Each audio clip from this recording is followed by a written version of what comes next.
the young, and the restless spoilers. Sally Spectra had always been perceptive, perhaps too perceptive for her own good. When she allowed Adam Newman and Chelsea Lawson to spend time together to care for their son, Connor, she did so with a foreboding sense that something would inevitably go wrong. She knew Adam's complicated history with Chelsea, the undeniable connection they shared, a connection that, despite her best efforts, she could never quite match.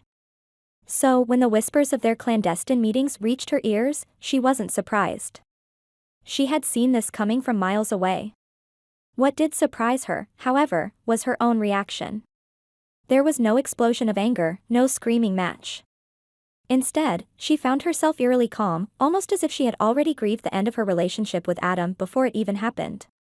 She confronted Adam with a quiet resolve, and when he confirmed her suspicions with a remorseful look, Sally simply nodded.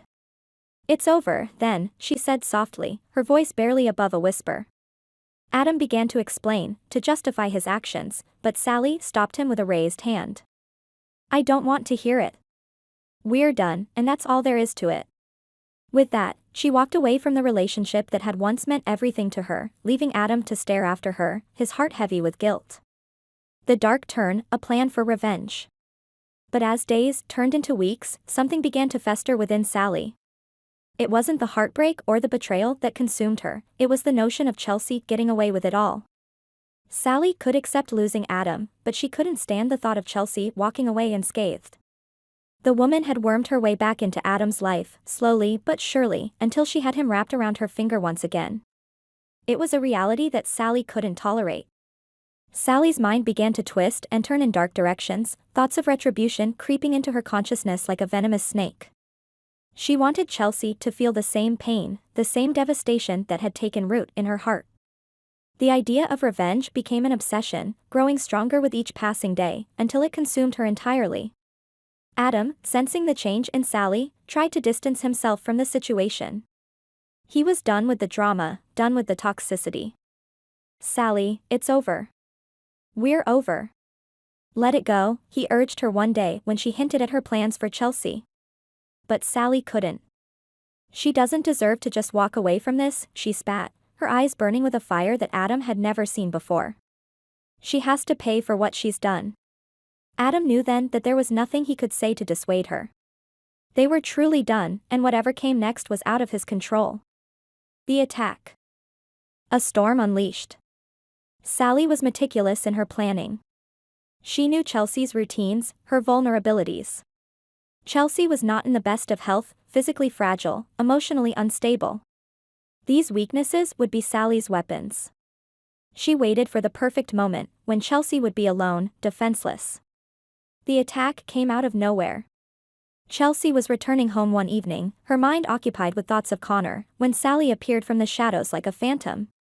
Before Chelsea could even register what was happening, Sally was upon her, fists flying, words laced with venom pouring out of her mouth. "You think you can just take him from me and get away with it?" Sally screamed as she struck Chelsea again and again. "You think you're better than me? You're nothing, Chelsea. Nothing." Chelsea, caught off guard and physically weaker, tried to defend herself, but Sally's rage was overwhelming. They grappled, clawing at each other, each woman driven by a primal need to assert dominance. The fight was brutal, savage, unlike anything either of them had ever experienced. Connor, who had been playing nearby, heard the commotion and rushed to the scene. His young eyes widened in horror as he saw his mother and Sally tearing into each other. "Stop.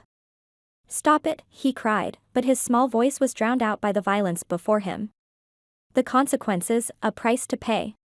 The aftermath of the attack was a blur of sirens and flashing lights.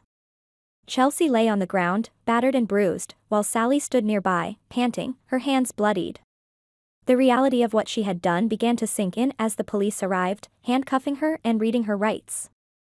This wasn't just a catfight, it was assault, plain and simple. And now, she would have to face the consequences. As the police escorted her away, Sally's mind raced. What had she done? She had let her anger consume her, had let her need for revenge cloud her judgment. She had attacked Chelsea in front of Connor, an innocent child who didn't deserve to witness such horror. She had crossed a line, and there was no going back.